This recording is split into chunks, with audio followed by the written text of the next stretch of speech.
Live NFL trivia every Wednesday night on Twitch at 9 p.m. Eastern. Come show off your football knowledge for a chance to win cash prizes. Check the link in the description to find out more. And now, on with our feature presentation. December 22nd, 1979. We're down at Orlando Stadium in the Sunshine State for this battle between the LSU Tigers out of the SEC and the Wake Forest Demon Deacons out of the ACC. This is the Tangerine Bowl, and this game turned out to be an incredibly big one for LSU. It was the final game ever coached by the legendary College Football Hall of Fame head coach Charles McClendon, who announced beforehand that he would be retiring after 18 seasons with the program, where the team only had one losing record, finished as a ranked program in half of his seasons, where he won 137 games with a winning percentage of over 67%, and where he won the SEC in 1970. And they sent the coach out with a bang, sending him out with a win in the Tangerine Bowl, which gave them their first bowl win since 1971, when they won the Sun Bowl. Because on this day, it was all LSU. The Tigers never trailed at any point, and won it by a final score of 34-10, in a game that was never all that close. LSU led 14-0 at the end of the first quarter, led it 24-3 at the end of the half, and never looked out of control. The Demon Deacons put the ball on the ground 4 times while throwing 4 interceptions and completing 50% of their passes, and they also struggled running the ball, picking up 34 rushing yards on 34 carries. If you're doing the math at home, that comes out to exactly 1 yard per carry. Meanwhile, LSU picked up 223 rushing yards on over 4 yards per carry, allowing them to stay on the field and wear down the Demon Deacon defense, and picked up an easy win in the process. For head coach Charles McClendon, it was an incredible send-off to an incredible career. And if you're an LSU fan, you might know about that game. You might know that they sent one of the greatest coaches in program history off with a win. But while you might know about the game, you probably don't know the crazy story of how they got to the Tangerine Bowl in the first place. When I say that picking bowl participants was like the wild, wild west back then, I truly mean it. Because LSU's participation in the Tangerine Bowl almost didn't happen.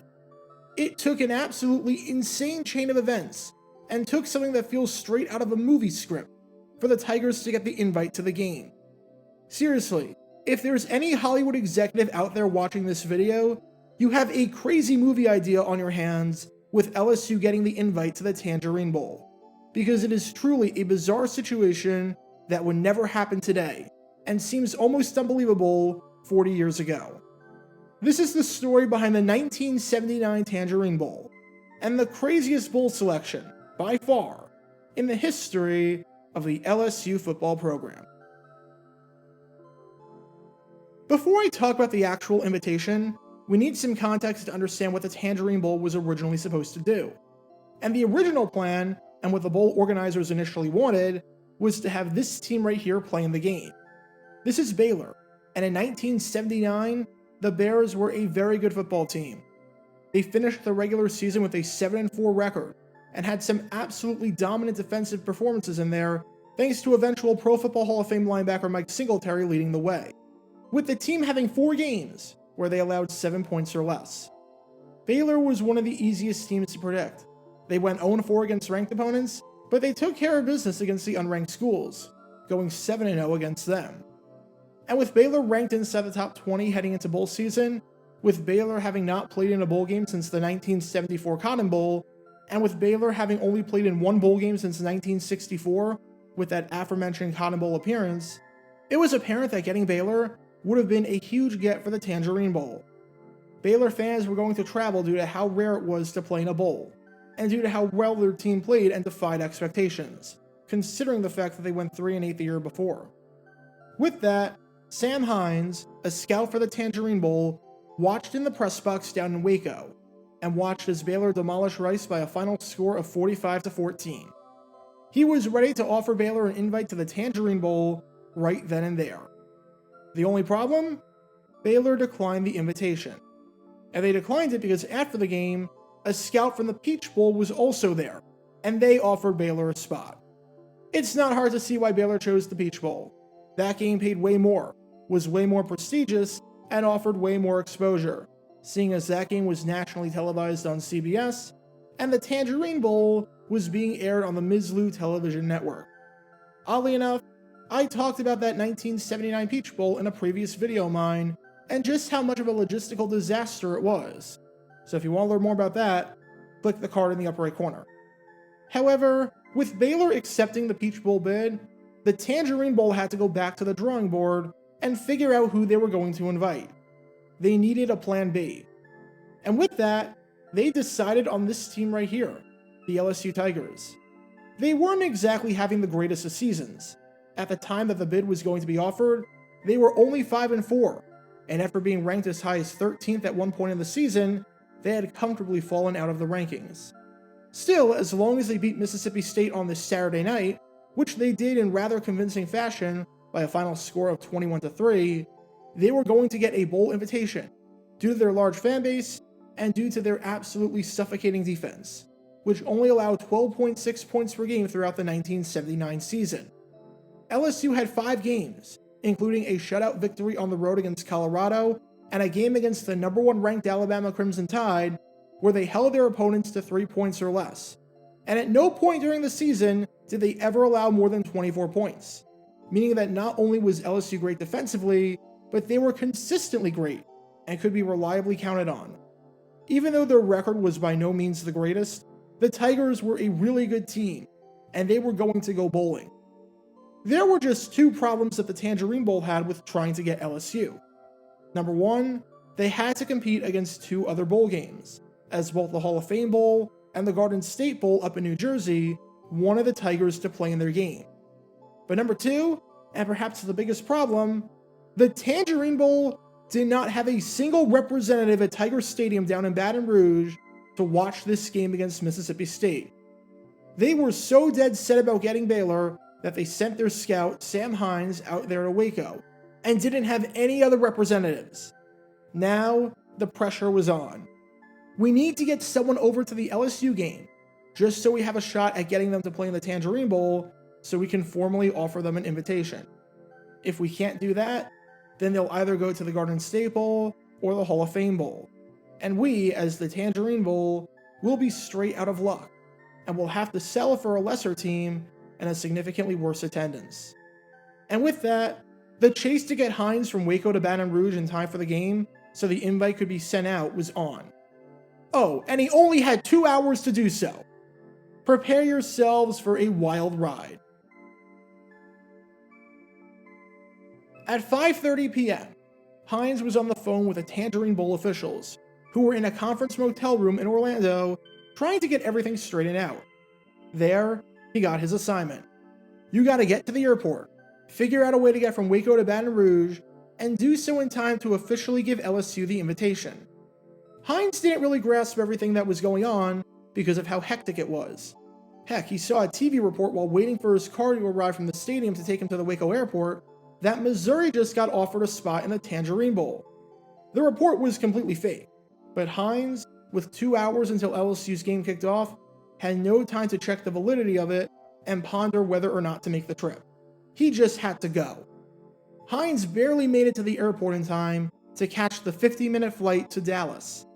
Now, he had to find a way to get from Dallas to Baton Rouge. The only problem? The connection time was 8 minutes, and he had no way of being able to make it on that flight in time. I mean, he's Sam Hines. In the grand scheme of things, he's a nobody. So he hatched up a brilliant plan, or absolutely insane plan, depending on how you want to look at it, that I have no clue how it worked. But he told the flight attendant that in actuality, he was O.J. Simpson, and he needed to get to Baton Rouge as soon as possible in order to film a commercial for Hertz. Seriously, he's pretending that he's O.J. Simpson, the most recognizable sports figure in the country, and they're filming the commercial on a Saturday night in Baton Rouge of all places. You would think that this plan would not work. You would think that someone at the airport would have been like, "Hey, this guy's a great big phony!" That's like if I tried to pass off that I was Tom Brady. You can't possibly expect this plan to work. But somehow, and I have no clue how, the plan works. The flight attendant genuinely believes that Sam Hines is one of the greatest football players of all time in O.J. Simpson, and gets him on the flight from Dallas to Baton Rouge by holding the plane, All of a sudden, this plan looked like it might actually work. That means there's just one more step left from a transportation standpoint. Get from the airport to the stadium. And good luck doing that when you realize how bad the traffic is on game day. Hines was never going to make it in time to give LSU their invitation to the Tangerine Bowl. It was too little too late. How was he going to find a car in time and get there in time? The game started at 7:30. It was already 8:40, and you figure he'd need to be there by 10 o'clock or else it would be too late. He would need something like, oh, I don't know, a random police officer to stop him in the middle of the airport, somehow knew who he was, and give him a police escort to the stadium. Sure enough, that's exactly what happens. Because somehow, and I don't know how this happened unless the Tangerine Bowl made some phone calls and Hines was wearing some sort of badge or shirt identifying the fact that he was with the bowl game, a deputy sheriff stopped him in the concourse of the airport. As Hines was running and trying to catch his breath, the officer said, "Are you the man from the Tangerine Bowl?" When Hines nodded while panting due to all the exhaustion from running, which is probably a pretty good indicator that he was not O.J. Simpson, seeing as he was out of breath from sprinting, the sheriff said, "Come with me." And just like that, Hines got into the back of the police car. The police car turned its lights on and gave Hines an escort to Tiger Stadium. Somehow, Hines had done it. This seemingly impossible task, where he had to go from where Baylor played their games to the airport in Waco, to the airport in Dallas, to the airport in Baton Rouge, to Tiger Stadium, in 2.5 hours, was possible. But the job wasn't done yet, because all of this would have been for nothing if LSU didn't accept the bowl bid. Now, Hines, who had to catch his breath and recompose himself, had to do one final task: persuade the Tigers to come to the Tangerine Bowl instead of the Hall of Fame Bowl or the Garden State Bowl. And Hines, as well as everyone else on the Tangerine Bowl staff, desperately needed the Tigers to accept this bid. The Tangerine Bowl was on somewhat thin ice, as if they didn't sell 37,000 tickets, they would not break even. Officials had a good feeling that bringing LSU on would save the game and help them be in the black instead of the red. But if LSU chose a different game, then it would be a completely different story. But whatever Hines said or did once he got to the stadium and met with LSU officials clearly worked. Because when LSU beat Mississippi State and had to decide right then and there what game to choose, they opted to go for the Tangerine Bowl. In what can only be described as an absolutely wild ride, Hines, after failing to get Baylor to play in the game, made the trip of his life and a day that he will never forget, and got LSU to play in this game. After the announcement was made, Hines said, "LSU was one of the teams the Tangerine Bowl has been wanting all along." Even though we know how ridiculous of a statement that sounds like, because if that was the case, then the bowl would not have done this, and would have had someone stationed in Baton Rouge already, instead of trying to have someone make the craziest travel plan ever, especially since no one in Orlando even knew what the flight schedule was like, so it's not like this was planned. Still, the Tangerine Bowl got the team that they wanted, even if it took some crazy maneuvering to get there. So just to recap, after Baylor accepts a bid to the Peach Bowl, leaving the Tangerine Bowl scrambling to find a replacement, Hines gets a call saying you need to find a way to make it from Waco to Baton Rouge and Tiger Stadium in under 3 hours.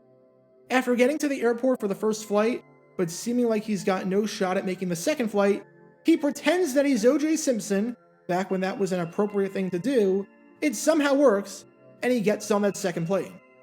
Then, he just so happens to run into an officer who gives him a police escort to the game so he can arrive before it ends. And then, he offers the bowl bid that becomes accepted and that saves the future of the Tangerine Bowl.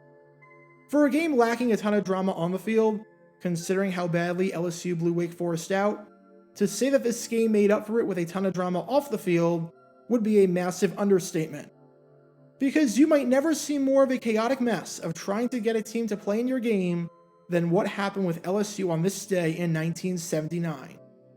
The Tangerine Bowl ended with a bang, sending head coach Charles McClendon off on a high note. And oh man, did it start with a bang too. Get your official Jaguar Gear 9 merchandise by going to jg9shop.com, and be sure to like this video, ring the notification bell, and subscribe down below if you haven't already, as it helps the channel out a lot. And be sure to check out Twitch every Wednesday night at 9 p.m. Eastern for your chance to play NFL trivia and win cash prizes. Link in the description below.